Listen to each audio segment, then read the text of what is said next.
I used to live in a small studio apartment in Chicago right after finishing college. It wasn't anything special, just a single room on the top floor of a 3-story building. I chose it because the rent was cheap, and it was close to work. As a 23-year-old drowning in student debt with no savings, I couldn't be picky. The place was clean, functional, and most importantly, mine. The only window looked out over a narrow alley. Across the alley stood another building almost identical to mine. The space between was so tight that only one car could barely pass through. Daylight barely touched it, and at night it was swallowed in darkness. That never bothered me, at least, not at first.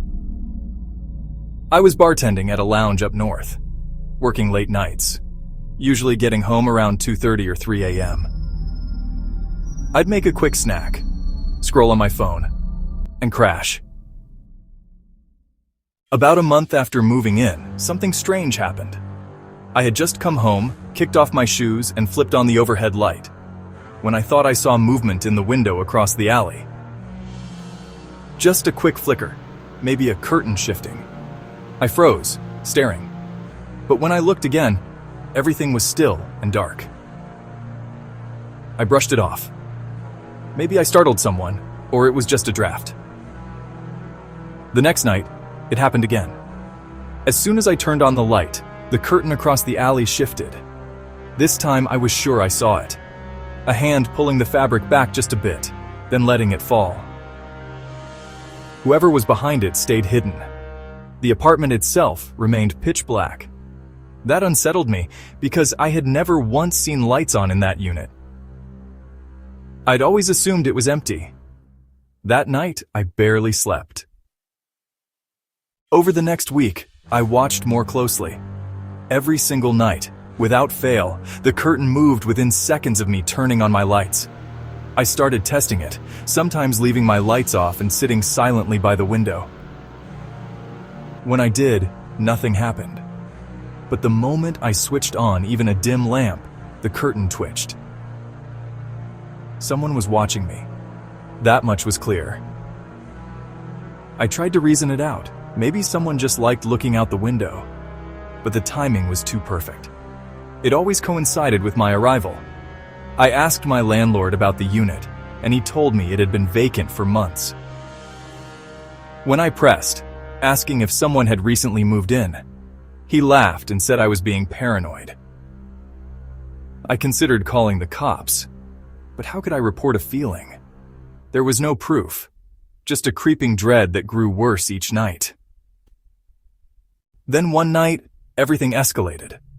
I came home later than usual, around 4 a.m. The bar had hosted an event, and cleanup ran long. I was exhausted, running on autopilot. When I reached my door, I noticed something wedged in the frame. At first, I thought it was a flyer or junk mail. But when I pulled it out, my stomach dropped. It was a crumpled note with just one word scrawled in pen. Hey. My legs felt like they'd give out. The first thing I thought of was that window.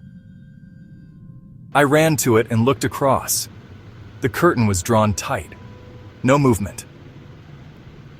Panicking, I called my friend Jamie. She lived across town but told me to come over immediately. I stuffed essentials into a backpack and left. The next day I confronted my landlord again and demanded to see the apartment across the alley. He hesitated but eventually agreed. The place was dusty, empty, no furniture, bare walls, creaky floorboards like the building was a century old. But in the back room facing my window was a single metal folding chair. Positioned perfectly in front of the glass, someone had been there watching me. They had access to a place that was supposed to be locked and abandoned. The police came, searched the unit, even took fingerprints, but nothing ever came of it. The realization that my paranoia was real, that someone had been staring at me for who knows how long, made me sick. I moved out that same week. To this day, I don't know who it was, how they got in, or how much longer it would have continued if I hadn't found that note. Sometimes I wonder if it could have been the landlord, but I've ruled that out. There's no way he would have left that chair there if it were him.